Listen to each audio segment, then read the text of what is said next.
Então, Amanda, você vai abrir para mim Salmos 95:7. É, o Daniel, você abre para nós? Em João 1:29.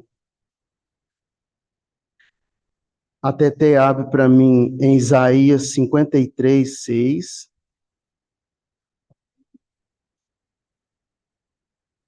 E a gente vai passar nesses versículos. O Natan, abre para mim Apocalipse 5, versículo 5. É.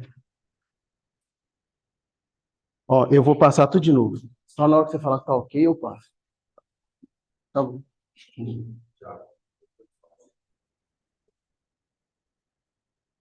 Pode ir? Então vamos lá. Amanda, Salmo 97:5. O Natan, não é para além da não. O Natan, Apocalipse 5:5, é para treinar, aí você vai treinando. O Daniel, João, o Evangelho de João 1:29.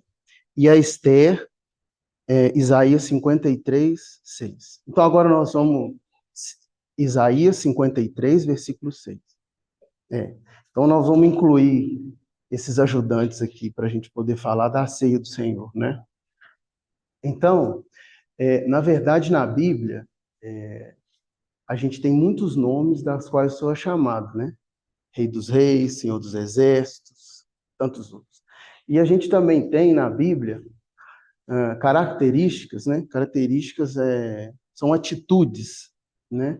De alguns animais que é dado ao Senhor. A gente cantou um hoje, lá no Salmo, digo, né, 103, né? No Cântico 103. Então, lá fala Cordeiro de Deus, né? Então, assim, a gente está caminhando com o Senhor, mas às vezes é bom a gente revisitar alguns desses versículos. É por isso que as crianças estão aqui, para a gente ajudar a ver quem o Senhor é, né? Então, eu queria tirar dois nomes do Senhor, dos vários nomes que ele está, relacionados a bicho, animal. E o nosso também, né? Então, vou começar pelo nosso. Aí a Amanda vai ler para nós. Está lá no Salmo 95:7. Aí, Amanda, conta até 10 assim, porque às vezes a pessoa quer abrir também junto com a gente, igual eu vou abrir. Porque ele é nosso Deus e nós, povo do seu pastor e a luz do sua alma. Então, eu falei 95:10, mas é 95:7, desculpa. Ok, tá certo. Ovelhas na sua mão. Esse é um nome, acho que é o principal que a gente conhece, né? Que nós somos chamados de ovelhas. E Jesus é o pastor. Mas como eu estou querendo enfatizar animais, né? Agora nós vamos saber do Senhor. Nós vamos pegar dois nomes do Senhor, né? Então, primeiro, o Daniel vai ler. Está em João 1:29. Lá fala de Jesus. Lá fala do Senhor Jesus. João, Evangelho de João 1:29. Aí respira aí, fala bem alto.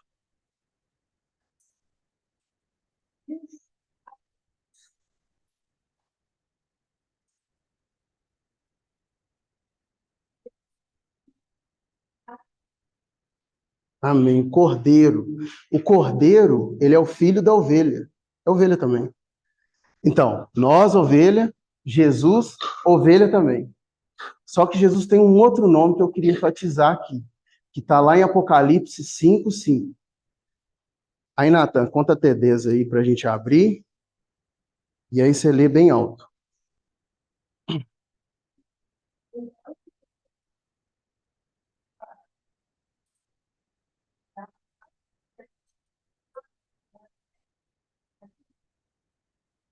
Eis que o leão da tribo de Judá, né? Leão.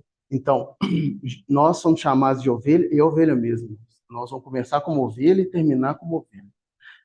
Mas Jesus não. Jesus, ele foi feito ovelha, é o que nós vamos ver aqui. mas Jesus é leão, né? Com as características de leão. Então, antes da gente ver o Senhor Jesus, que eu vou ler, aí eu queria que a Esther lesse qual que era a condição nossa enquanto ovelha. Por que que Jesus teve que, sendo leão, ter esse outro nome de ovelha? Né? Então, Tetê, vamos abrir agora em Isaías 53, só o versículo 6. Espera aí um pouquinho, para a gente abrir todo mundo.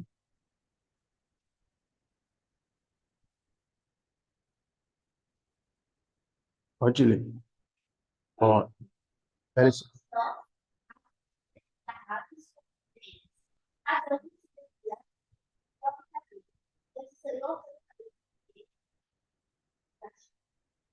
Então, aqui fala a nossa condição. Andávamos desgarrados, cada um para um lado, né? Então, esse foi o motivo principal, né, de que o Senhor teve que sair de leão e foi para ovelha. E nós vamos ver isso, todos nós juntos. Nós vamos abrir em Filipenses 2.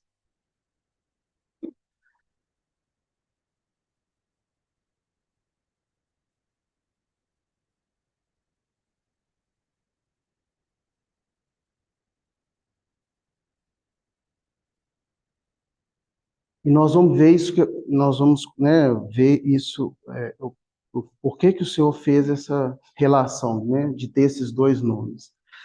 Então, em Filipenses 2, no versículo 5, fala assim, ó, de sorte que haja em vós o mesmo sentimento que houve também em Cristo Jesus, que sendo em forma de Deus, leão, não teve por usurpação ser igual a Deus, mas fez a si mesmo de nenhuma reputação, tomando a forma de servo.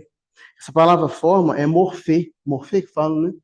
Morfê é forma externa, não muda a natureza interna. Ele continuou sendo Deus, fazendo semelhante a homem. Então, ele era Deus e se fez homem. Na alegoria que eu estou usando, ele era leão e se fez ovelha. Nós lemos aqui. Agora, como a gente nunca viu Deus, então é muito difícil a gente entender como que um Deus pode se reduzir até um homem. Mas também a gente não vai conseguir fazer com o leão. Mas pelo menos leão a gente conhece a ovelha também. Então vocês imaginam só, um leão que é muito maior se reduzir até uma ovelha. Mas não somente fisicamente. Mas olha só, a ovelha, ela corre, né? Ao menor perigo, ela vai enxergar aquilo, ela sai desbaratada. O leão não faz isso, né? Imagina o dente do leão, o dente da ovelha. Imagina que o leão, ele é mais agressivo no sentido de revidar um ataque do que a ovelha. Mas ele se reduziu uma ovelha. Imagina só, todo o tempo que ele teve aqui na terra, ele poderia ter atitudes de leão. Mas aí a grande diferença. Por amor de todos nós, que éramos ovelha e vamos continuar ovelha, ele se fez ovelha para nos dar um caminho novo, né? Graças a Deus. E aí, o que eu mais, na minha reflexão, pensei é que nessa mesma ideia, vocês imaginam nós, uma ovelha, né, passando numa floresta, que é a nossa vida, a nossa jornada. O Senhor, lá na frente, ele inaugurou para nós uma vida eterna, através da morte, né? A morte que ele teve, uma morte de cruz. Nós vamos ler aqui o finalzinho desse versículo, de Isaías 53, só termina de ler ele para nós, no versículo 7 agora. Isaías 53, 7.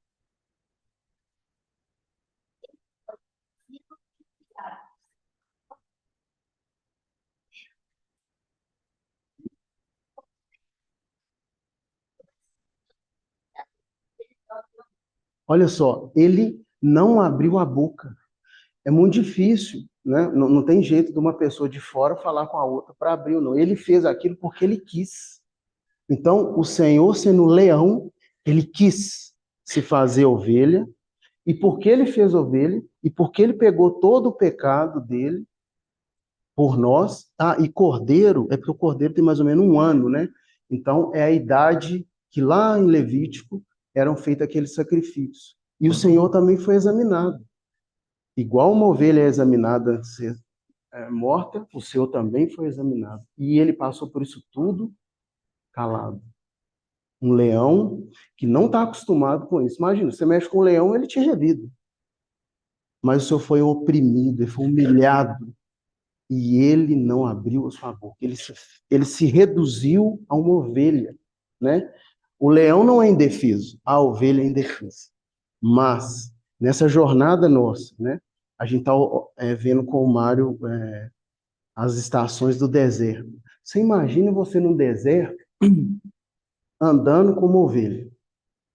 Chega 5 lobos ali, o máximo que você vai fazer é correr mais do que a outra ovelha, né? Que você vai ser o segundo a ser pego. Agora, você imagina você no deserto com um leão. Pode aparecer 5 lobos, ovelha vai ser morta. Mas o leão apenas, na hora que esse leão, que não abriu a boca dele aqui, mas se ele abre a boca, se ele ruge, 5 lobos vão embora. Olha a confiança que o Senhor nos promoveu através da obra dele na cruz para a nossa vida. Olha que confiança que a gente tem que andar na nossa vida, sabendo que a gente está vivendo com um leão. É uma ovelha protegida pelo leão.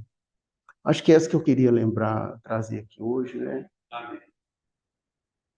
Pelo que o Senhor fez por nós, né? Na cruz, porque Ele quis ser no leão, se transformar como ovelha e nos convidar para trilhar esse caminho que Ele inaugurou, que é a vida eterna. Né? Então, agora a nossa atitude, ela tem que ser de celebração, porque agora nós temos, antes a gente estava desgarrado, cada um andando para um lugar. E certos de que nenhum dos lugares dessas ovelhas ia acertar o caminho. Mas o Senhor não só inaugurou um caminho novo para nós, mas Ele ajuntou todas essas ovelhas e Ele nos protege e vai caminhar com a gente. E isso tem que ser motivo de celebração no nosso coração. Amém. Então, Senhor, nós queremos agradecer o Senhor, Deus, pelo que o Senhor fez por nós, Senhor. Obrigado, Senhor, porque nada lhe foi cobrado, Senhor, de ter uma atitude, Senhor, de se reduzir para vir nos salvar, Senhor. Obrigado, Senhor, porque a tua humilhação ela resultou em eterna glória para a nossa vida, Senhor. E o Senhor, como aquele detentor único da vitória, Senhor, aquele filho unigênito, Senhor, quis se transformar em filho primogênito, Senhor, e nos incluir na vitória do Senhor. Nós queremos lembrar agora da tua morte, da tua ressurreição, Senhor, que trouxe para nós, Senhor, esperança e uma certeza de não andar mais desgarrado. Obrigado, Senhor, em nome do Senhor Jesus. Amém, Senhor. Então, o Senhor nos convida, né, a participar dessa ceia, todos aqueles que foram batizados e aceitaram o nome do Senhor, né, como o Senhor e Salvador da sua vida. Amém. Bom dia, irmãos. Muito bom vê-los, né, novamente. Tem muita gente nova também. Todos sejam bem-vindos, né? Já foi cumprimentado.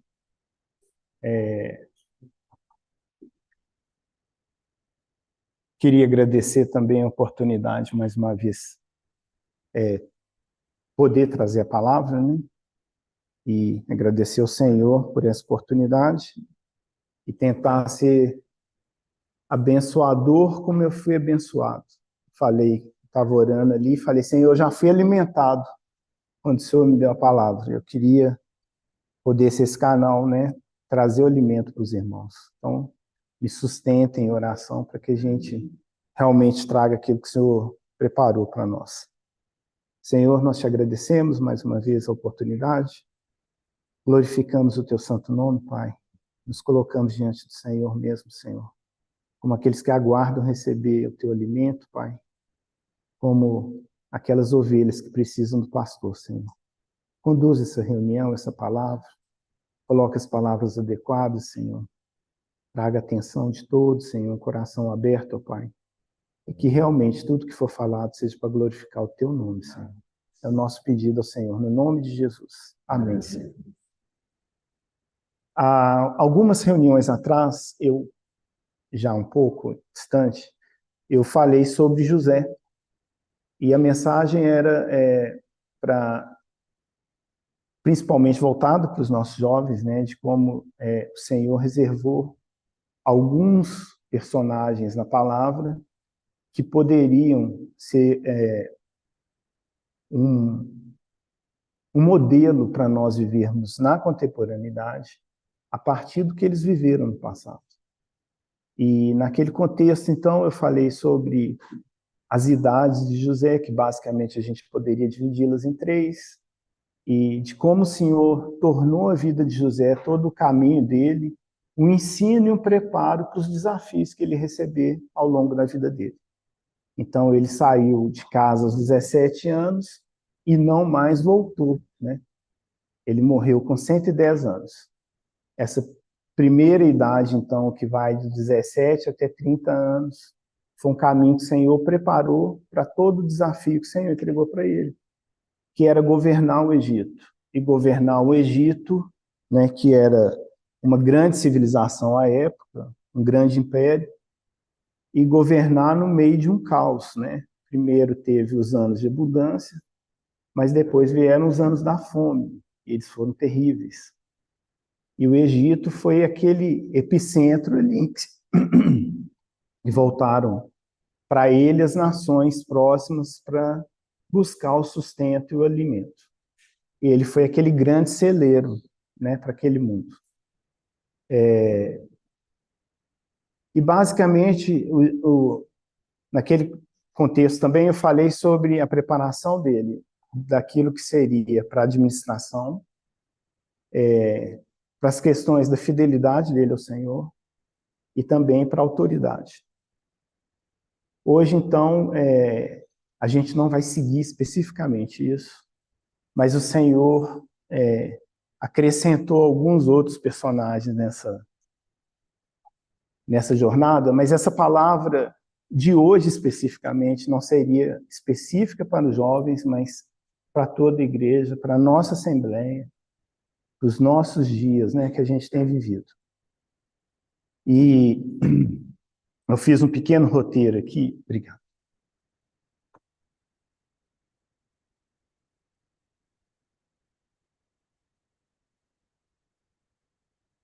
Só para eu não me perder.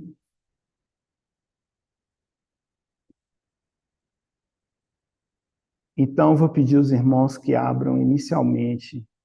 Nós vamos abrir em Gênesis 37, Gênesis 39, Daniel 3, Daniel 6. Aí eu falo os versículos à medida que a gente for lendo.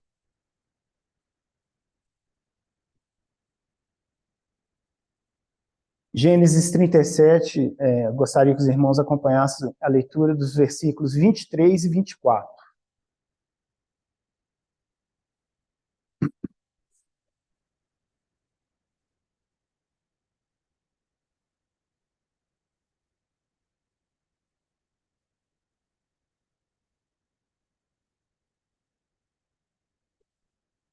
Mas logo que chegou José a seus irmãos, despiram-no da túnica, a túnica talar de mangas compridas que trazia, e tomando-o, lançaram na cisterna, vazia, sem água. Agora, Gênesis 39, 20, versículo 20.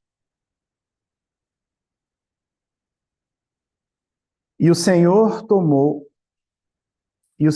de José o tomou e o lançou no cárcere, no lugar onde os presos do rei estavam encarcerados. Ali ficou ele na prisão. Agora Daniel 3, versículo 20.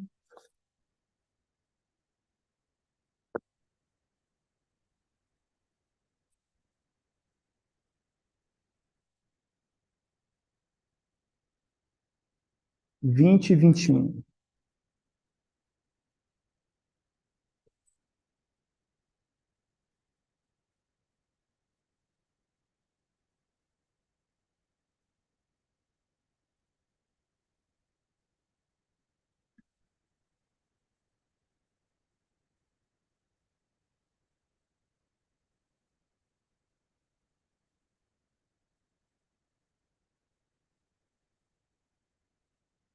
Peraí, deixa eu só, antes de ler, só confirmar aqui, irmão. Só me desculpa.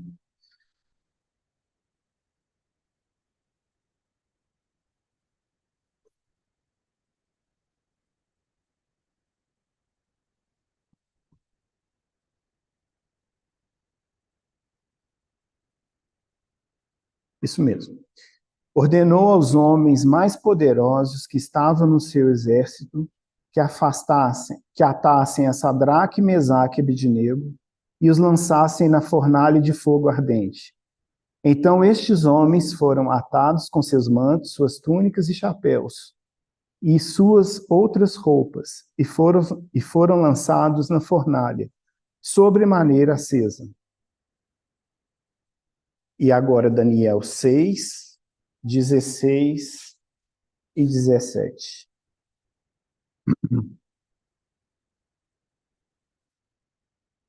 Então o rei ordenou que trouxessem a Daniel e o lançasse na cova dos leões. Disse o rei a Daniel: o teu Deus, a quem tu continuamente serves, que ele te livre. Foi trazida uma pedra e posta sobre a boca da cova. Selou-a o rei com seu próprio anel e com um dos seus grandes,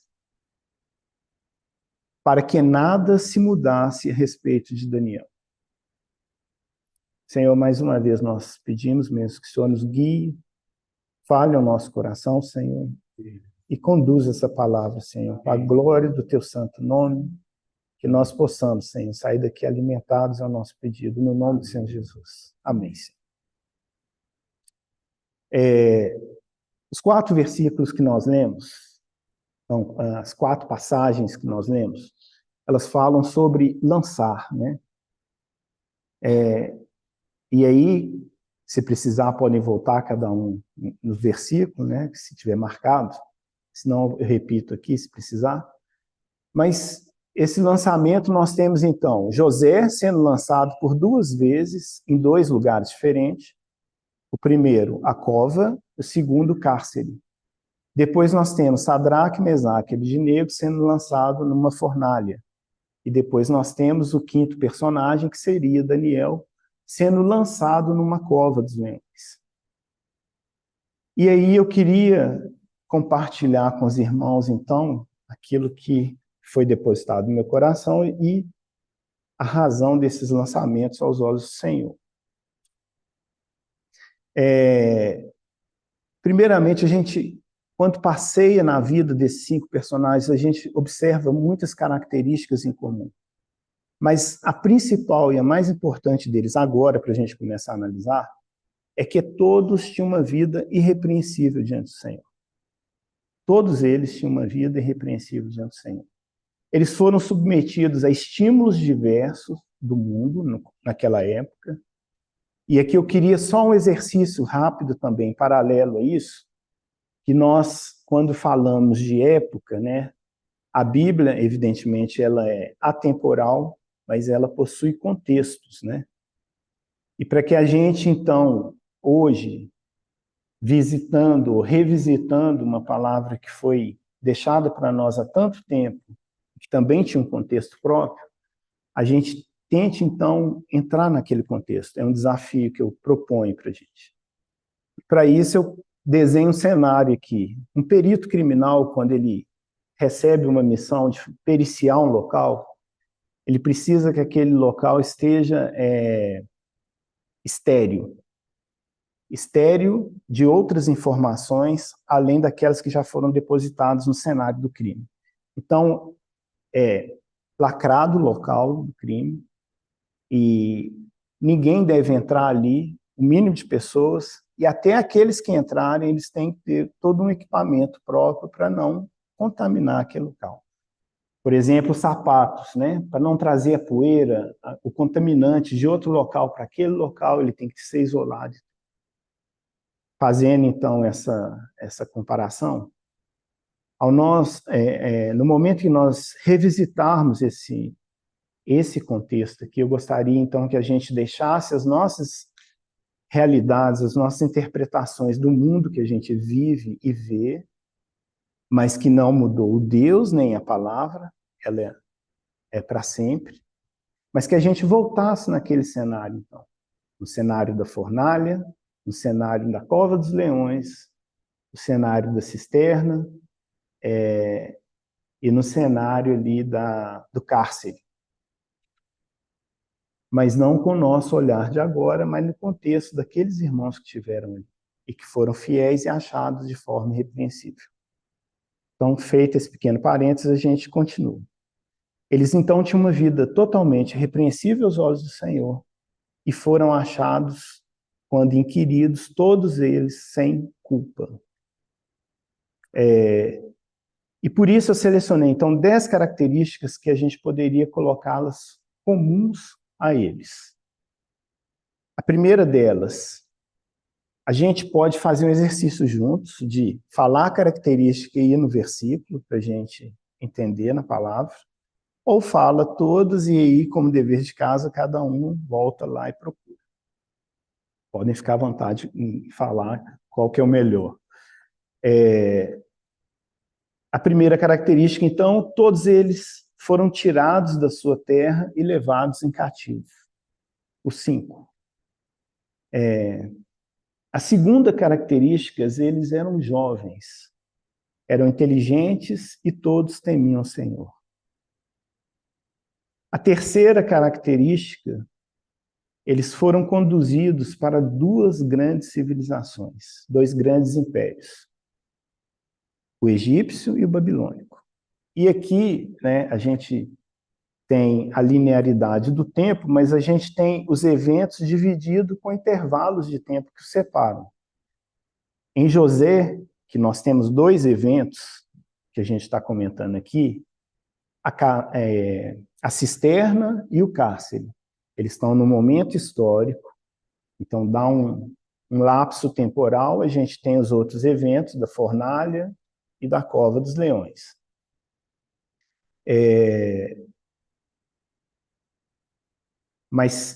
E aí a gente tem a mudança não só temporal, então, como geográfica. Nós estamos falando de 2 lugares, né, geograficamente distintos. Em José, então, nesse primeiro contexto, a gente está falando da civilização egípcia, e a primeira situação que José se depara é quando ele é lançado numa cisterna. Quando a gente volta lá em Gênesis 37, no versículo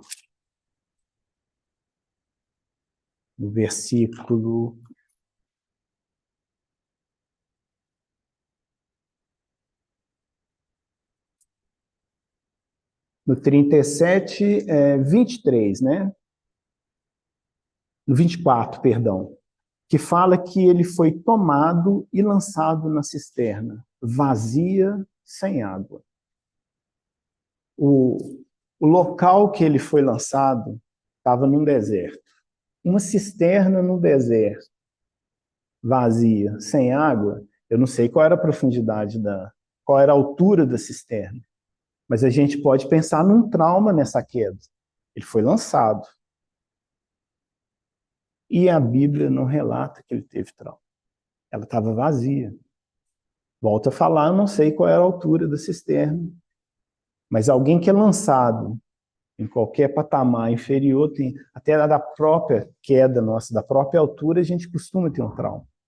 Lançado e no local, né, vazio, você tende a possibilidade de ter outros traumas. Mas ela estava sem água. Isso não é uma informação solta. Essa é uma ação condenatória, uma ação de morte. Então, ali ele recebeu, por quem praticou o ato, uma ação de extermínio da vida dele. Ele foi lançado para morrer. Mas essa característica também é para todos os outros. A fornalha, a cova de leão, dos leões. Mas aqui, então, depois do Império Egípcio, né, a gente vai, então, para o Babilônico e vê a repetição desse lançamento já com Sadraque, Mesaque e Abednego dentro de uma fornalha. Volto a falar, também foram lançados. E eles, antes de serem lançados, eles foram atados de forma que eles não tinham nenhuma mobilidade, e passaram então por esse canal de fogo, né, que estava superaquecido a ponto de exterminar a vida dos soldados que estavam do ponto de fora e que os lançaram lá dentro. Porque a ordem de Nabucodonosor era urgente, e como fala na Bíblia, o seu aspecto se transtornou de ira, né? E ele mandou aquecer 7 vezes mais essa fornalha. Imagina, então, que eles caíram nesse lugar 7 vezes mais superaquecido e nada lhes aconteceu. O poder da chama nem mesmo chamuscou as ataduras deles, nem as roupas, nem cheiro de fumaça eles tiveram. E depois, Daniel, na cova dos leões, quando ele foi lançado, ele então também foi lançado lá por uma sentença de morte, né? Mas ele sai de lá vivo e os leões não tiveram poder sobre a vida dele. E ele fala então que um anjo do Senhor fechou a boca dos leões. Mas isso é só um briefing, mas a gente vai dar uma maior atenção para isso. Na característica 4, ela vai repetir aqui, porque eu já tinha mencionado, mas todos tinham uma vida irrepreensível diante do Senhor. A 5ª característica, todos foram salvos da morte. Só que a gente tem em José 2 lançamentos. Um lançamento para a morte e um lançamento para a libertação, quando ele sai do cárcere. Então, havendo 2 lançamentos sobre ele, tem aspectos diferentes. O primeiro era para que a vida dele fosse ceifada, e não foi. E o segundo era para que ele ficasse ali permanente, né? Talvez, quem sabe, até uma condenação futura. Mas não foi mencionado na palavra que quem o lançou, que foi Potifar, tinha interesse em aniquilar a vida dele. Não foi mencionado isso na palavra. Então, provavelmente, ele ficou ali para ser liberto, aos olhos de quem o lançou.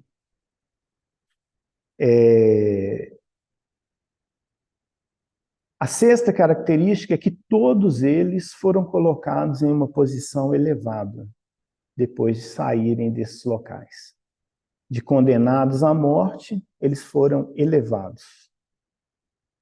A 7ª característica, e essa é uma característica que eu gostaria que a gente mantivesse na nossa mente o resto do estudo, é que todos preferiram enfrentar a morte ao invés de receber alguma situação que lhes fosse favorável.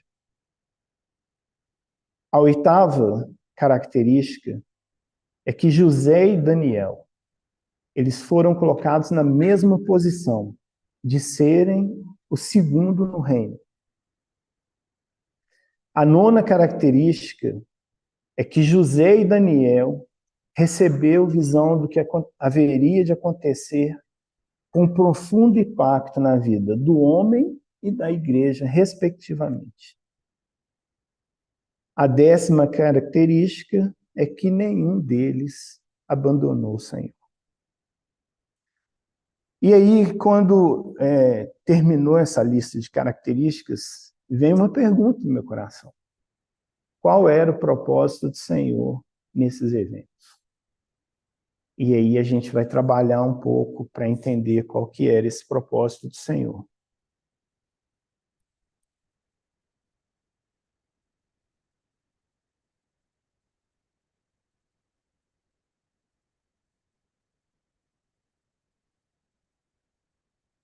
Lá em Gênesis 41, no versículo 14, do 14 ao 16. Gênesis 41, de 14 a 16. Então Faraó mandou chamar José e o fizeram sair à pressa da masmorra. Ele se barbeou, mudou de roupas e foi apresentar-se a Faraó. Este lhe disse: tive um sonho, e não há quem o interprete.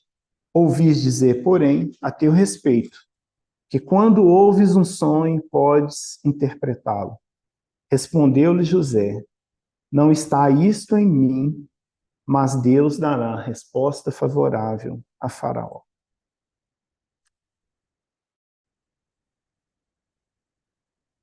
Agora,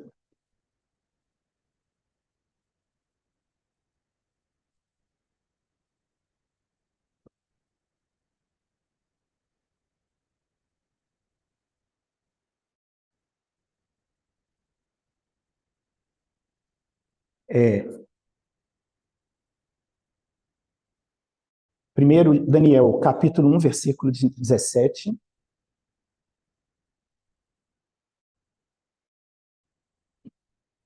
Daniel 1, 17. Irmãos, eu vou contar com a paciência dos irmãos do 1 a partir do versículo 1. Desculpa, vai ficar um pouquinho longo a leitura aqui, mas acho que vai ser importante para a gente entender. Daniel 1, a partir do versículo 1. No ano terceiro do reinado de Joaquim, rei de Judá, veio Nabucodonosor, rei da Babilônia, a Jerusalém e a sitiou. O Senhor lhe entregou nas mãos de Joaquim, rei de Judá, e alguns dos utensílios da casa de Deus. A estes levou-os para a terra de Sinar, para a casa do seu Deus, e os pôs na casa do tesouro do seu Deus. Disse o rei a Aspenaz, chefe dos seus eunucos, que trouxesse alguns dos filhos de Israel, tanto da linhagem real como dos nobres, jovens sem nenhum defeito, de boa aparência, instruídos em toda sabedoria, doutos em ciência, versados no conhecimento, e que fossem competentes para assistirem no palácio do rei e lhes ensinasse a cultura e a língua dos caldeus. Determinou-lhes a ração diária das finas iguarias na mesa real e do vinho que ele bebia, e que assim fossem mantidos por 3 anos, ao cabo dos quais assistiriam diante do rei. Entre eles se achavam dos filhos de Judá, Daniel, Ananias, Misael e Azarias. O chefe dos eunucos lhe pôs outros nomes, a saber, a Daniel de Beltesazar, a Ananias de Sadraque, Misael, Mesaque e Azarias de Abdinego. Resolveu Daniel firmemente não contaminar-se com as finas iguarias do rei, nem com o vinho que ele bebia. Então pediu ao chefe dos eunucos que lhe permitisse não contaminar-se. Ora, Deus concedeu a Daniel misericórdia e compreensão da parte do chefe dos eunucos. Disse o chefe dos eunucos a Daniel: tenho medo do meu senhor, o rei, que determinou a vossa comida e a vossa bebida. Porque, pois, veria ele o vosso rosto mais abatido do que o dos outros jovens da vossa idade? Assim, porias em perigo a minha cabeça para com o rei. Então disse Daniel, cozinheiro-chefe, a quem o chefe dos eunucos havia encarregado de cuidar de Daniel, Ananias, Misael e Azarias: experimenta, peço-te, os teus servos 10 dias, e que se nos deem legumes a comer e água a beber. Então se veja diante de ti a nossa aparência e dos jovens que comem das finas iguarias do rei. E segundo vires, age com os teus servos. Ele atendeu e os experimentou 10 dias. No fim dos 10 dias, a sua aparência era melhor. Estavam eles mais robustos que todos os jovens que comiam das finas iguarias do rei.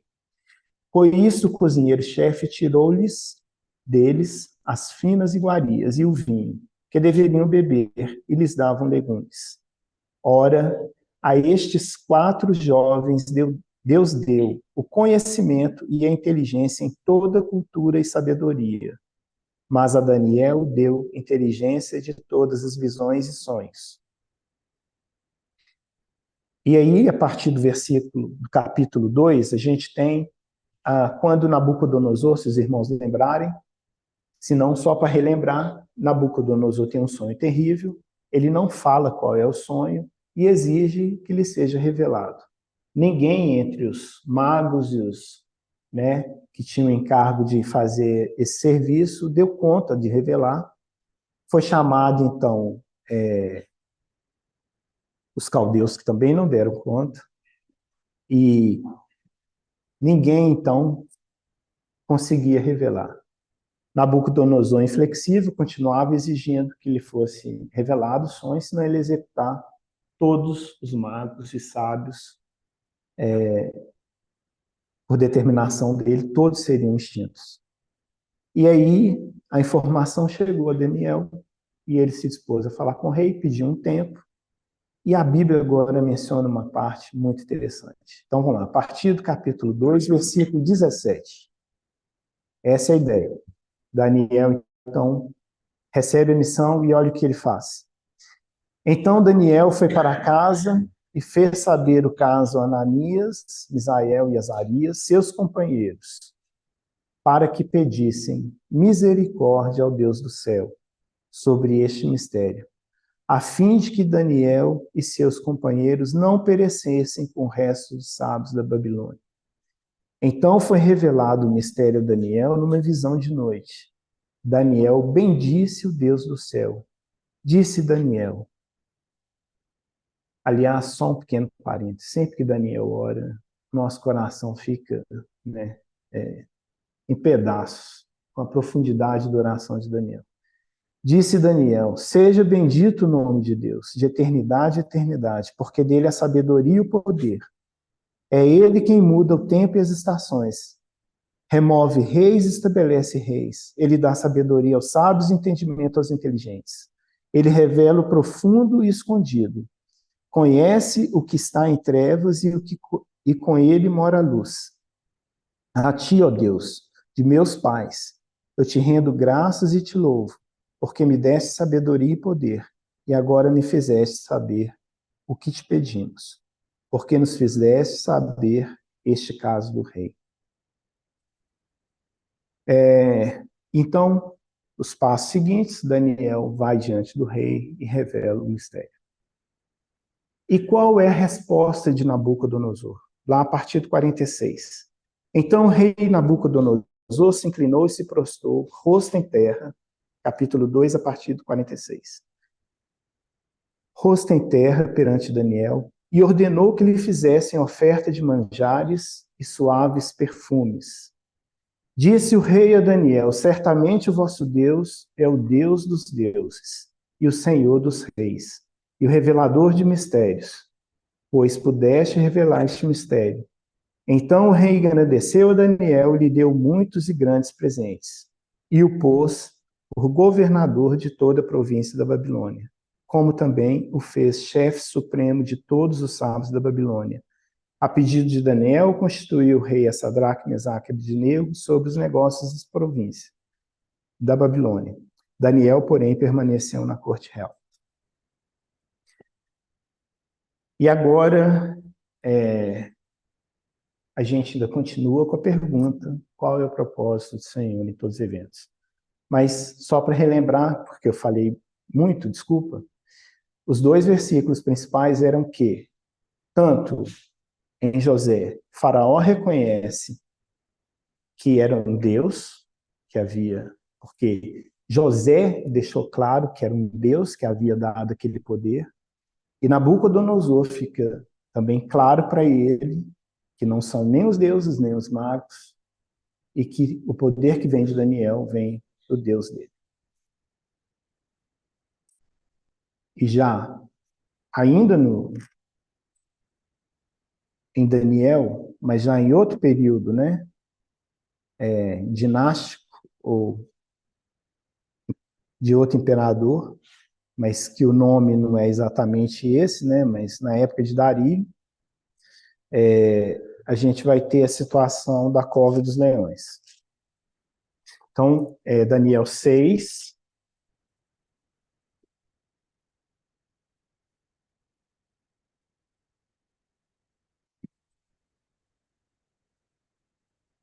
Dessa vez eu não vou ler tudo, vou ler só o específico, mas é interessante que os irmãos leiam a parte para ter o contexto depois. A gente vai tirar uma parte desse contexto, então. A partir do 16. Então o rei ordenou que trouxesse a Daniel e o lançasse na cova dos leões. Disse o rei a Daniel: o teu Deus, a quem tu continuamente serve, que ele te livre. Foi trazida uma pedra e posta sobre a boca da cova, selou ao rei com seu próprio anel e com o de seus grandes, para que nada mudasse a respeito de Daniel. Mais à frente, então, a partir do 19, o rei então passa a noite angustiado, pela manhã ele vai lá aonde ele selou aquela pedra. Pela manhã, romper do dia, a partir do 19, levantando-se o rei, foi com pressa à cova dos leões. Chegando-se ele à cova, chamou por Daniel, com voz triste. Disse o rei a Daniel: Daniel, servo do Deus vivo, dar-se-ia o caso de que o teu Deus, a quem tu continuamente serves, tenha podido livrar-te dos leões? Então Daniel falou ao rei: ó rei, vive eternamente. O meu Deus enviou o seu anjo e fechou a boca dos leões, para que não me fizessem dano, porque foi achada em mim inocência diante dele. Também contra ti, ó rei, não cometi delito algum. Então o rei se alegrou sobremaneira e mandou tirar Daniel da cova. Assim foi tirado Daniel da cova e nenhum dano se achou nele, porque crera no seu Deus. Lá no 25, o rei diz: então o rei Dario escreveu aos povos, nações e homens de todas as línguas que habitam na terra: paz vos seja multiplicado. Faça um decreto pelo qual, em todo o domínio do meu reino, os homens tremam e temam perante o Deus de Daniel. Porque ele é o Deus vivo e que permanece para sempre. O seu reino não será destruído, e o seu domínio não terá fim. Ele livra e salva, e faz sinais e maravilhas no céu e na terra. Foi ele quem livrou a Daniel do poder dos leões. Daniel, pois, prosperou no reinado de Dario e no reinado de Ciro Persa. E só para também dar o posterior à saída, né, do Sadraque, Mesaque e Abednego da fornalha, eu vou ler o trecho que eu não li. Eu tinha parado que eles haviam sido jogados, que os soldados haviam morrido pela alta temperatura. E eu volto lá, então, em Daniel 3, a partir do 22. Porque a palavra do rei era urgente e a fornalha estava sobremaneira acesa, as chamas do fogo mataram os homens que lançaram de cima para dentro a Sadraque, Mesaque e Abednego. Estes 3 homens, Sadraque, Mesaque e Abednego, caíram atados dentro da fornalha, sobremaneira acesa. Então o rei Nabucodonosor se espantou e se levantou depressa e disse aos seus conselheiros: não lançamos nós 3 homens atados dentro do fogo? Responderam ao rei: é verdade, ó rei. Tornou ele e disse: eu, porém, vejo 4 homens soltos que andam passeando dentro do fogo, sem nenhum dano, e o aspecto do quarto é semelhante ao filho dos deuses. Então chegou Nabucodonosor à porta da fornalha, sobremaneira acesa, falou e disse: Sadraque, Mesaque e Abednego, servos do Deus Altíssimo, saí e vinde. Ajuntaram-se os sátrapas, os prefeitos, os governadores e conselheiros do rei, e viram que o fogo não teve poder algum sobre os corpos desses homens. Nem foram chamuscados os cabelos da sua cabeça, nem os seus mantos se mudaram, nem cheiro de fogo passara sobre eles. Falou Nabucodonosor e disse: bendito seja o Deus de Sadraque, Mesaque e Abednego, que enviou seu anjo e livrou seus servos que confiaram nele, pois não quiseram cumprir a palavra do rei, preferindo entregar o seu corpo a servirem e adorarem a qualquer outro Deus, senão o seu Deus. Portanto, faça um decreto pelo qual todo povo, língua, nação e língua, que disser blasfêmia contra o Deus de Sadraque, Mesaque e Abdenego, seja despedaçado e as suas casas sejam feitas monturo, porque não há outro Deus que possa livrar como este. Então o rei fez prosperar Sadraque, Mesaque e Abdenego na província da Babilônia. E agora, respondendo então uma pergunta, qual o propósito do Senhor nesses eventos, né? No Salmo 107, versículo 1, Salmo 106, versículo 1, Salmo 105, versículo 1.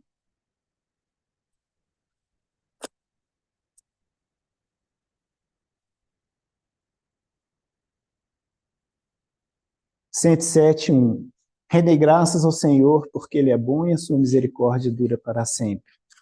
106, versículo 1. Aleluia.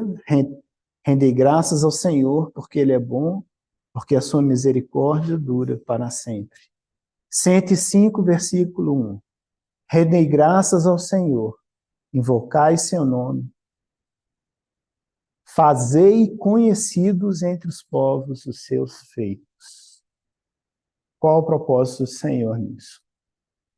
Muito embora nós estamos falando de povos que estavam fora do coração do Senhor, fora da aliança do Senhor, nós estamos falando da criação do Senhor.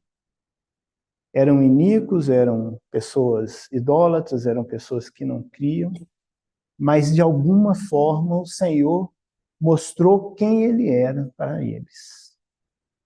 E se por alguma razão, que nem a Bíblia discorre, ou talvez, né, que a gente saiba, pelo menos eu não sei se algum desses, claro que a gente sabe, né, é mencionado que alguns caminharam, mas a gente tem o exemplo tão lindo de Ruth, que era uma moabita, e pelo exemplo de Noemi, ela chegou ao Senhor.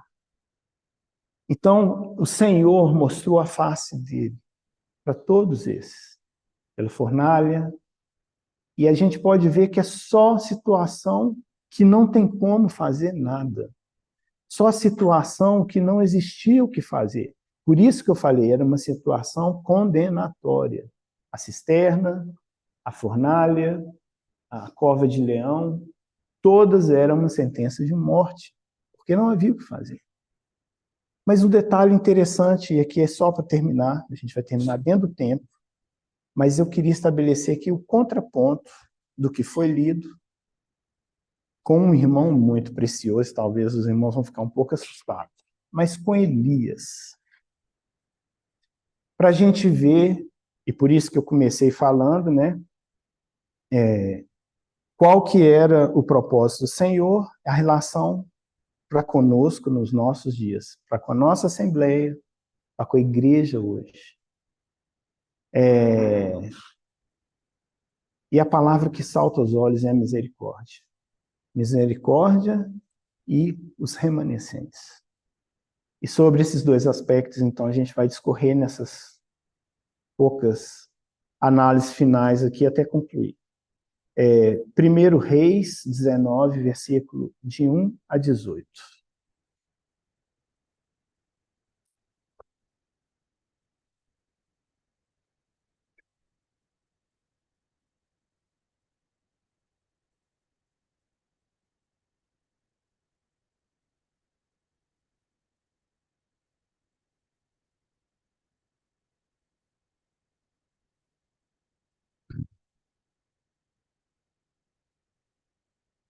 Primeiro Reis 19, de 1 a 18.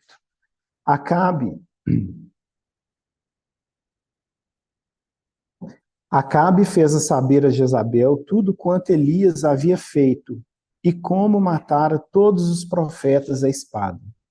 Então Jezabel mandou um mensageiro a Elias a dizer-lhe: façam-me os deuses como lhes aprouver, se amanhã essas horas não fizer eu a tua vida, como fizeste a cada um deles.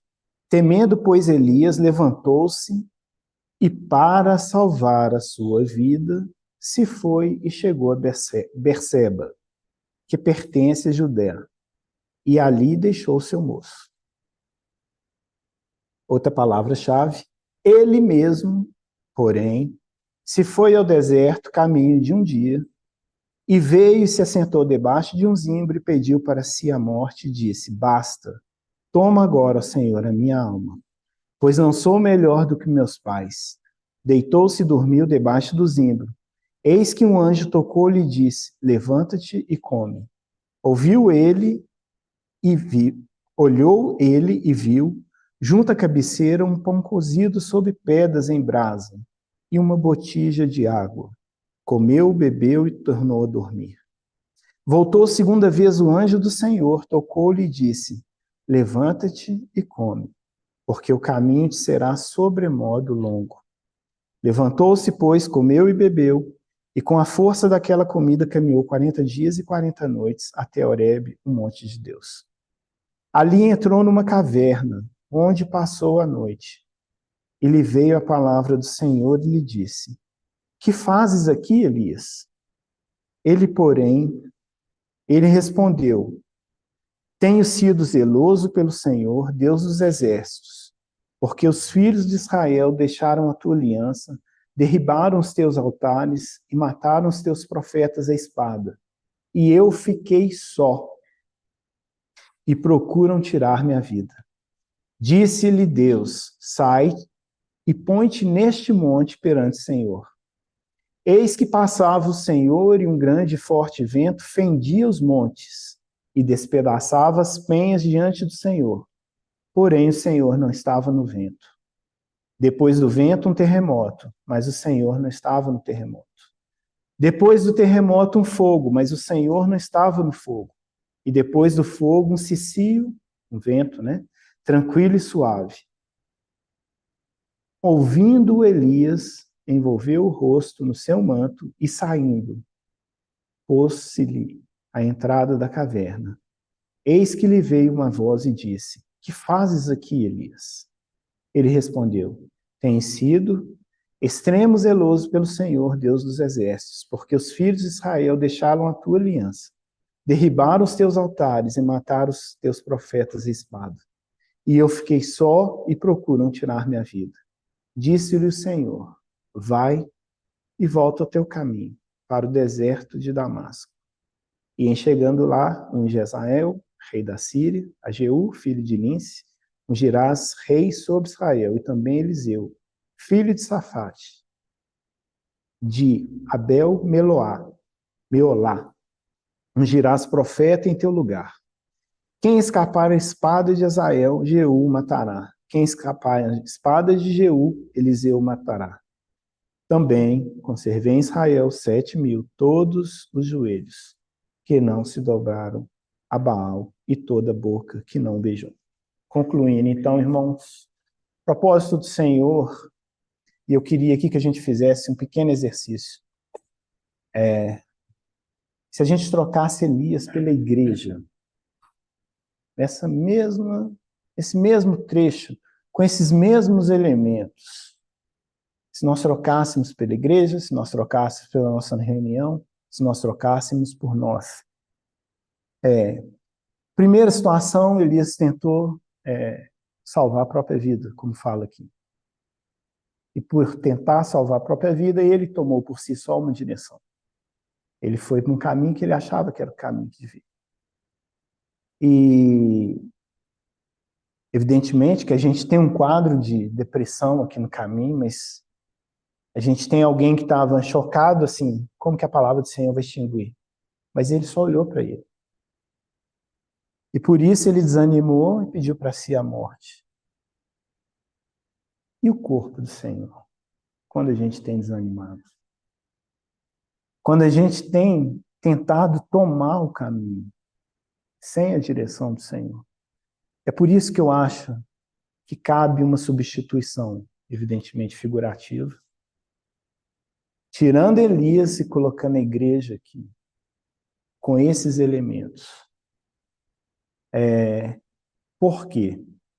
Porque Elias estava passando aqui um trauma pós um grande evento, que era a batalha lá, né, dos profetas de Baal. E sob a palavra de Jezabel, ele fugiu para salvar a própria vida. No desejo, até, eu penso, de tornar a palavra remanescente, que ele se via como o único que poderia dar continuidade à palavra. Mas aí fica algumas exortações para a gente, alguns estímulos e também alguns pontos focais para a gente manter a atenção enquanto igreja nesse tempo. Que a gente não deve temer o que é lançado sobre a igreja. Venha da boca de quem vier. Venha de qual Jezabel vier, ou qual Acabe, moderno ou pós-moderno que vier. Esse temor não deve assombrar a igreja. Um segundo momento, um ponto de atenção, é que a igreja não pode tomar por ela mesma o caminho. O caminho que não seja aquele que o Senhor apontou. E a igreja não pode esmorecer. Aqui a gente viu que ele estava sendo alimentado, mesmo esmorecido. Nós somos alimentados. Mas o Senhor quer algo. O alimento é para gerar vida. E a vida tem que produzir resultados. E o resultado tem que ser para a glória do Senhor. E quando Elias, então, ele vai para a caverna, ele se autoexila naquela caverna, ele ouve uma voz, que aqui eu acho que é o ponto crucial em relação aos nossos outros 5 personagens. E é um ponto que muito chamou minha atenção. A voz que Elias ouve. De que? O Senhor inquirindo. Que fazes aqui, Elias? A nenhum outro foi perguntado o que estava fazendo lá. José não foi perguntado. Daniel não foi perguntado. Sadraque, Mesaque, Abednego, nenhum Senhor perguntou. Que fazes aqui? Por que você está na fornalha? Por que você está na cisterna? Por que você está no cárcere? Por que você está na cova dos leões? Em todos eles, a gente vê a presença do Senhor com eles. Na fornalha o Senhor estava, na cova dos leões o Senhor estava, lá no cárcere o Senhor fez com que José saísse. Não vou voltar aqui, mas vocês não podem ler. O Senhor estava lá com ele. O Senhor foi benigno com José. E na cisterna sem água, o Senhor simplesmente o tirou de lá.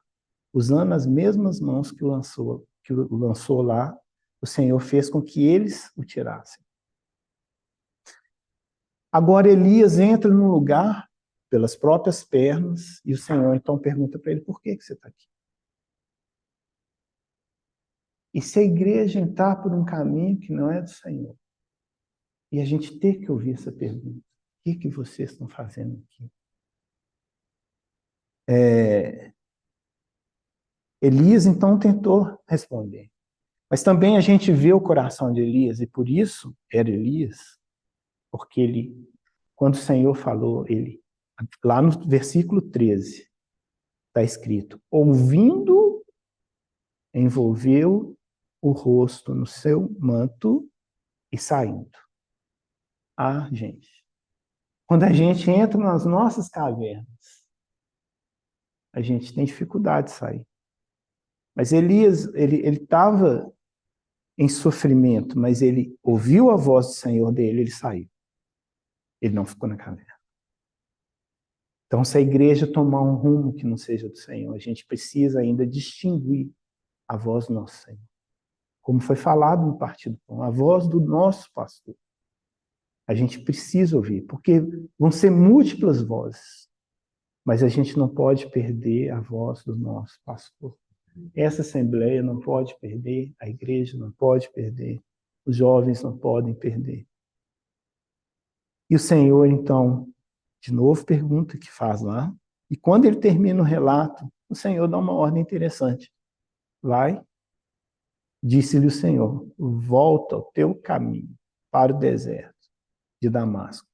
Se ele estava em Berseba, Damasco, né, totalmente distante, mas o Senhor traz um consolo para ele. Também conservei, lá no último versículo, 18, conservei em Israel 7.000. Conservei em Israel 7.000 todos os joelhos que não se dobraram a Baal, e toda a boca que não beijou. E aqui era a conclusão, então, irmãos,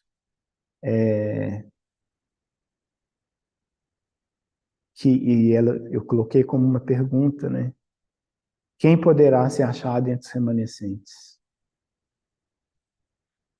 E para terminar, essa palavra que o Senhor dá para Elias tem que ser a postura da igreja, de não se inclinar, de não se dobrar. E nós lembrarmos daqueles 5 personagens que eles preferiram a morte a ter algum tipo de benefício para eles mesmos. Eles preferiram a morte a ser poupados. E que se fosse perguntado para eles, todos seriam aprovados. Eles foram remanescentes. Que o Senhor encontre em nós os remanescentes que Ele quer. Que Ele nos fortaleça para as nossas fornalhas, para as nossas covas de leão, para as nossas cisternas, para os nossos cárceres. E que enquanto igreja, né, enquanto assembleia local aqui, que o Senhor aponte caminho que a gente possa ouvir e fazer a vontade dEle. Amém. Senhor, nós te agradecemos pela oportunidade de tocar na tua palavra, Senhor. E nós pedimos, ó Pai, para que o Senhor quem dá unção, Pai, o Senhor quem dá vida, Senhor. Nós te pedimos vida nessas palavras, Senhor. Para que de fato elas possam produzir aquilo que o Senhor quer, Senhor. Nós te agradecemos pela boa oportunidade de poder livremente compartilhar da tua palavra, Senhor. Te agradecemos a rica oportunidade de poder celebrar o partir do pão, Senhor. Pedimos ao Senhor, Pai, que coloque sentimento de urgência no nosso coração. Que nós possamos lembrar, Senhor, de tantas vidas. O Senhor que se manifestou ali, aqueles povos e nações, Senhor, que não te conheciam. Mas o Senhor se fez conhecido. Eu não sei quantos temeram, Senhor, e nem creram, Pai. Mas, Senhor, o Senhor mostrou quem o Senhor era. O Senhor deu a opção deles saberem que existia um Deus sobre a terra. Que os nossos lábios, como igreja, Senhor, não cesse de falar que o Senhor é o Deus verdadeiro, o único Deus. E que só em Jesus Cristo a salvação, Pai. Ó Senhor, esse é o nosso pedido, no nome do teu Filho amado. Amém, Senhor.